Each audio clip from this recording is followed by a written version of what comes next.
With that being said, the judge ruled in favor of the state and denied our access into the case. And that's where we are today. So even though we've been involved since she was taken into custody, they're saying that we were not involved. Mm-hmm. Mm-hmm. So you don't have the child placed with you, basically, right?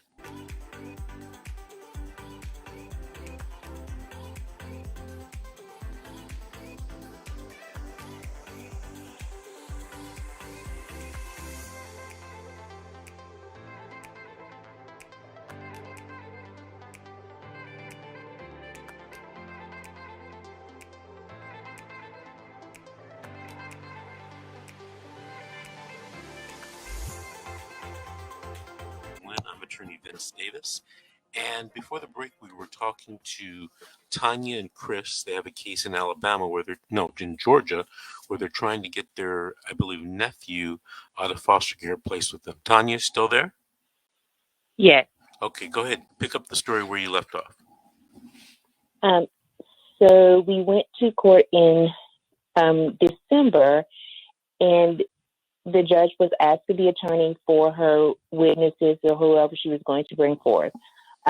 Once she said who we had, the state's attorney, the DCS attorney, filed a verbal motion to have our motion dismissed based on a form that should have been filed with the motion.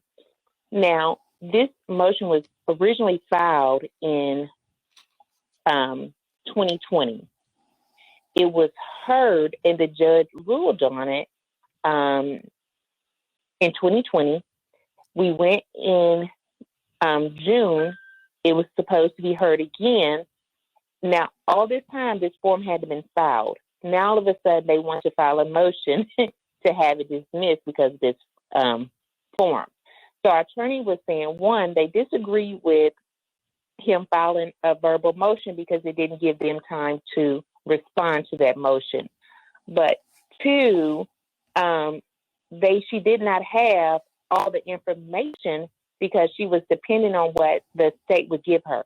That's the only way she can get information on the case, since we were not parties to the case, is via the state. And the state didn't give her all the information.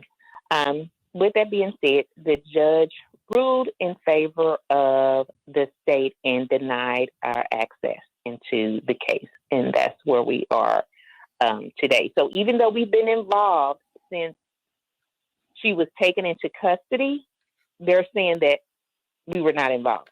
Mm-hmm. Mm-hmm. So you don't have the child placed with you, basically, right? We do not. Okay. Have you appealed that judge's decision?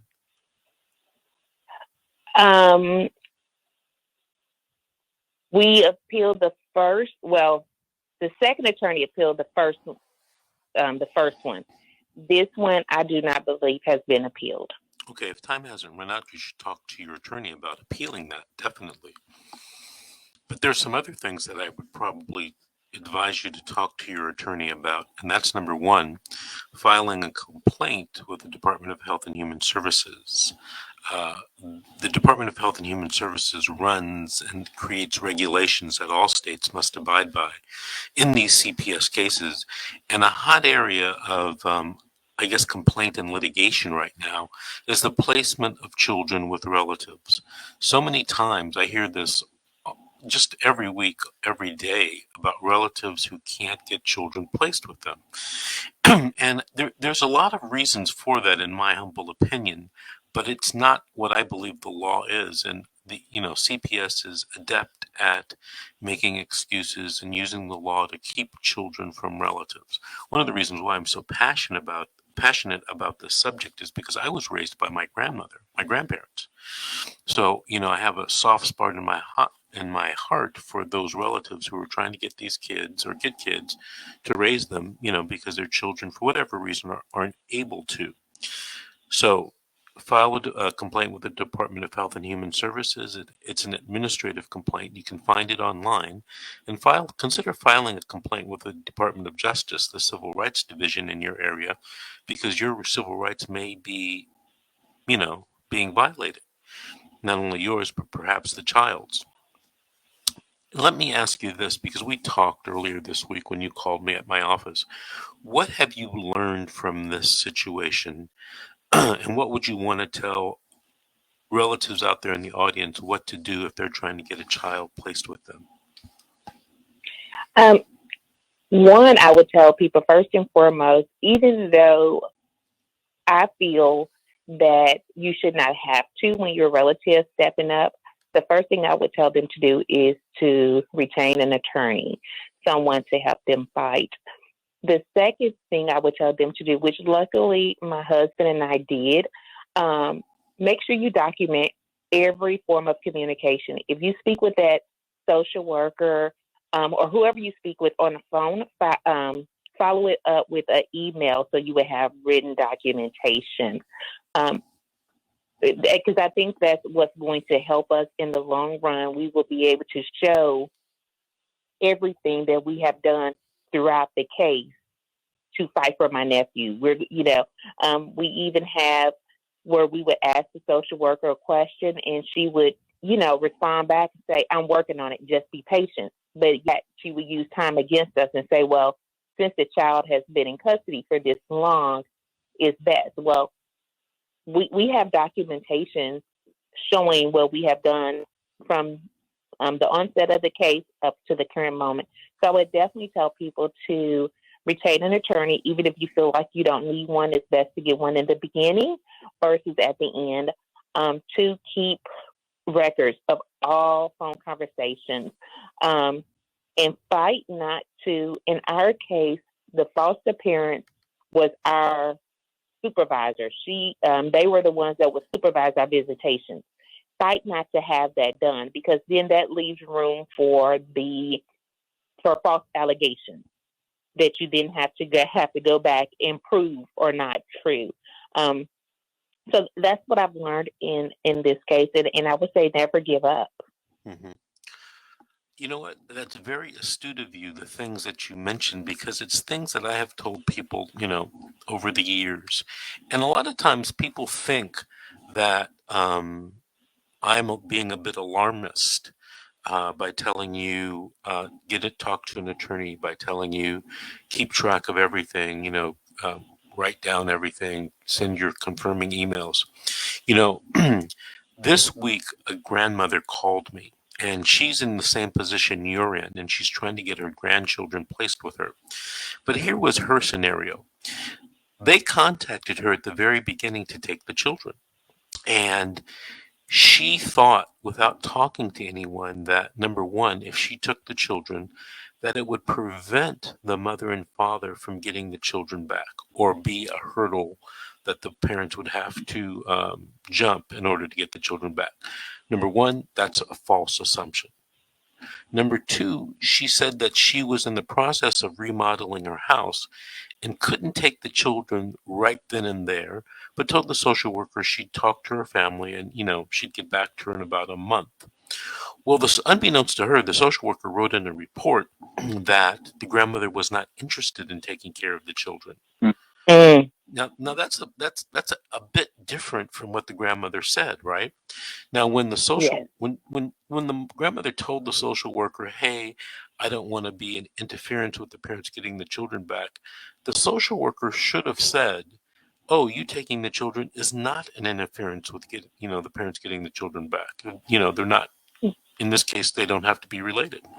Well, that was never said. Now, flash forward a few months, not even a year, but flash forward a few months, and this poor woman is trying to get her grandchildren out of foster care. She's learned that the foster parent wants to adopt the grandchildren, and thereby severing all familial relationships with the child. And now the social workers are giving her a hard time, and they are basically telling the judge, allegedly, that this grandmother, is late to the game, and she didn't step up when she should have. And that's not that didn't happen at all. A lot of people think that social workers in every situation are going to do what's fair and right, and that's not true. Now, is it ever true? Yeah, I imagine that it is, but I don't hear about those cases. because social workers following the law, people don't need to call me. I hear about the cases that, the social workers not telling the accurate truth or making false representations or working against them. That's what I hear about, right? And I hear a lot Right. and I get a lot of calls about that every day of the week. Listen, But that's what happened. go ahead. That's what happened. What? I was going to say that's what happened to us. Like in the beginning, the severity of the case or the allegations, which were never against my brother. However, we don't care whether the allegations were against my brother, the mom. We don't care about that. The only thing that we care about is my niece being placed with family. But we were never told the severity of the case. So the caseworker did admit that is based in this case cases that are against the mom. The mom has other children in foster care, Right. Which has nothing to do with my brother, which has nothing to do with us. Those children are not related to us, therefore, and they were taken way before my brother even got in the picture. So she admitted that she's basing it off of that. Tanya, the problem is that, a couple of times during your story, you told me what you feel, your sense of justice. And on my YouTube channel, I have a video about what is justice. Listen, justice isn't what you think it is. And if you view these cases the way you think right and wrong should be done, you're probably going to be left out in the cold, because real justice is different from what people think in their heart. Hey, Tanya and Chris, I want to thank you guys for calling in and thank you for sharing. We have to take our next break now, but call us back in about a month or two and let us know what happened. Would you please? Yes, I will. All right. Thank you. All right. All right. This is The Secret, How to Fight CPS and Win. We'll be right back after.